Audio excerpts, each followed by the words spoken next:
Terus hanya kambing edit. Assalamualaikum warahmatullahi wabarakatuh. Saya Dewi Chandra Agustina dari siswa MANW Purliko. Pada kesempatan ini ingin mewawancarai kepala wilayah mengenai sejarah penamaan Desa Munggu dan Kubur Nunggal.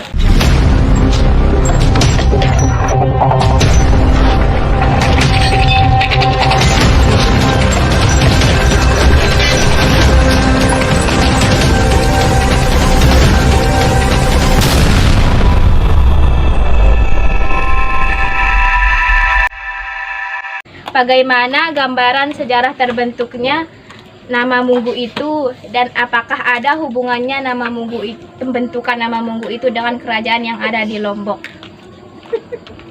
Terima kasih. Saya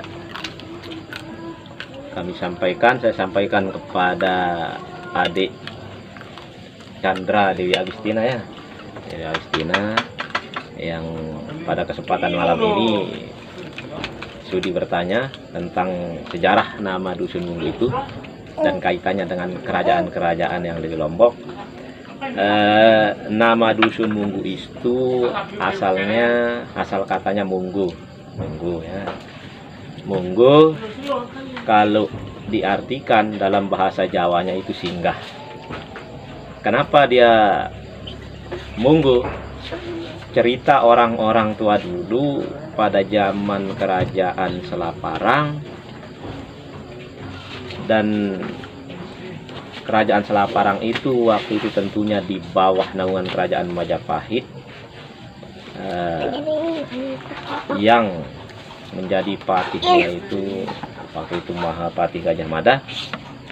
Nah, kenapa dia dinamakan Munggu? Sejarahnya Munggu ini adalah jalur kerajaan di mana para prajurit itu selalu lewat yang namanya Munggu. Nah, kebetulan ada pohon kayu yang sangat besar di mata air yang di bawah itu, namanya kayu itu joet. Nah, joet nama kayu itu, pohon joet. Nah, karena kerajaan Selaparang itu di bawah naungan Majapahit, sehingga banyak campuran prajurit dari Jawa. Setelah dia sampai di perjalanan, singgahlah dia di mata air itu untuk mandi, minum, dan dia bilang Munggu. Munggu artinya singgah. Nah, itulah nama asal atau sejarah asal Dusun Munggu. Karena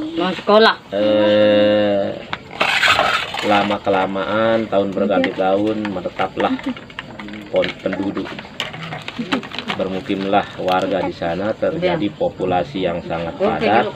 Nah, diambillah nama itu, dusun itu sesuai dengan cerita orang-orang dulu, yaitu Munggu, asal katanya Munggu. Nah, ini hubungannya dengan kerajaan yang ada di Lombok, terutama kerajaan Selaparang. Karena pada hakikatnya yang namanya Munggu itu asli itu adalah sebuah mata air yang diyakini oleh orang-orang dulu mempunyai kekuatan keramat, istilahnya, yaitu yakni animisme, yang mempunyai kekuatan di mana prajurit waktu itu kalau dia dikejar sama musuh, kalau dia berlindung di bawah pohon joet itu, musuh-musuh itu tidak melihatnya. Itu cerita orang-orang dulu.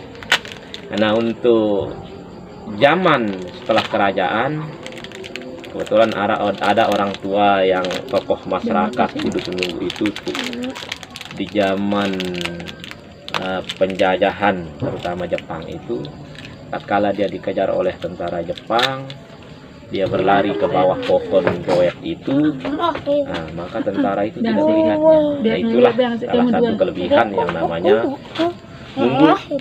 Yang namanya Munggu itu kan mata air di bawah pohon besar yang diperkirakan pernah diteliti berumur 500 bahkan 800 tahun.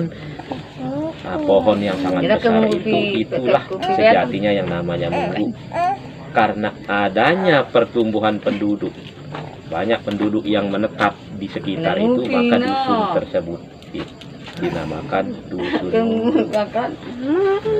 Ini sejarahnya.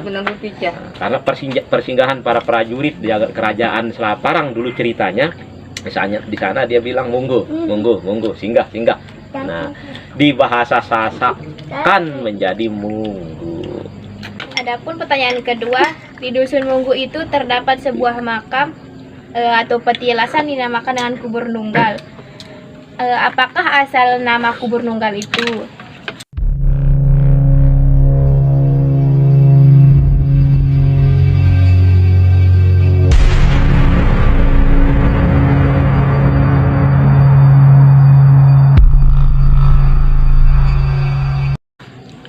Nah, kubur nunggal itu bahasa Sasak sebenarnya. Kubur itu berarti makam, nunggal itu berarti satu. Nah, kembali ke cerita orang dulu. Pada tahun 2011 pernah dari media elektronik yang datang ke sana, yaitu kebetulan TVRI Selaparang, TVRI Lombok waktu itu datang meliput banyak tokoh-tokoh yang menjelaskan, termasuk waktu itu kepala dusun Dasan Gerung, yaitu Nasrun, bahwa kubur nunggal itu kenapa dia namakan kubur nunggal, karena ceritanya begini. Ada anak raja, seorang anak raja dari Sumbawa, entah namanya itu siapa kita tidak tahu. Anak raja ini dia pergi berkelana berburu dalam jangka waktu yang lama. Nah, tak kala di dalam perburuannya itu, sampailah dia di suatu tempat. Nah, dan di tempat itu dia menghilang. Karena di dalam perburuannya itu dia tidak pernah pulang. Anak raja yang dari Sumbawa ini bertahun-tahun, hingga waktu itu Sultan Sumbawa memerintahkan para prajuritnya untuk mencari si anak raja ini yang berburu, yang sudah dipastikan meninggal karena lama dia tidak pulang. Nah, kebetulan di suatu tempat di bukit itu, di atas dusun Munggu itu, dia sampai sana. Dan ada orang yang melihatnya, terakhir kali dilihat dia ada di sana. Nah, sebenarnya itu bukan makam, itu namanya petilasan, karena dia terakhir hilang, terakhir kali dilihat di sana. Setelah itu entah kemana sampai runtuhnya Kesultanan Sumbawa itu, dia tidak pernah muncul lagi si anak raja ini. Maka pihak kerajaan dari Sumbawa itu membuat suatu petilasan yang berbentuk makam. Adapun perbedaan petilasan dengan makam itu, kalau petilasan itu seseorang itu kelihatan terakhir di sana dan tidak pernah muncul lagi. Nah, kalau makam, seorang itu meninggal dunia dan dikuburkan di tempat itu. Nah, karena dia tidak pernah muncul lagi sampai berakhirnya zaman kerajaan itu, maka dibuatlah suatu petilasan. Karena seorang anak ini sendirian, maka dinamakanlah dia kubur nunggal. Itu cerita orang. Nah, identiknya kubur nunggal itu, kalau kita lihat dari bukti sejarah zaman sekarang, setiap hari-hari tertentu banyak orang yang datang ziarah ke sana. Dan tidak terlepas dari yang namanya Munggu itu. Kalau para penziarah itu lebih dulu datang ke kubur nunggal itu, setelah itu dia turun mandi di mualan Munggu.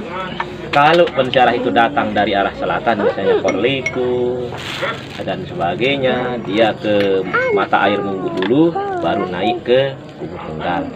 Antara Munggu dan kubur nunggal itu tidak bisa dipisahkan.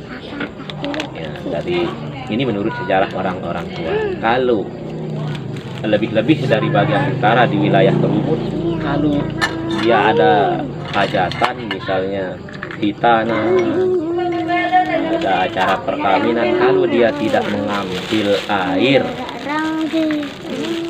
sarak di mata air Munggu itu dan langsung ke kubur lokal itu, ceritanya rumahnya itu berguncang kayak gempa itu.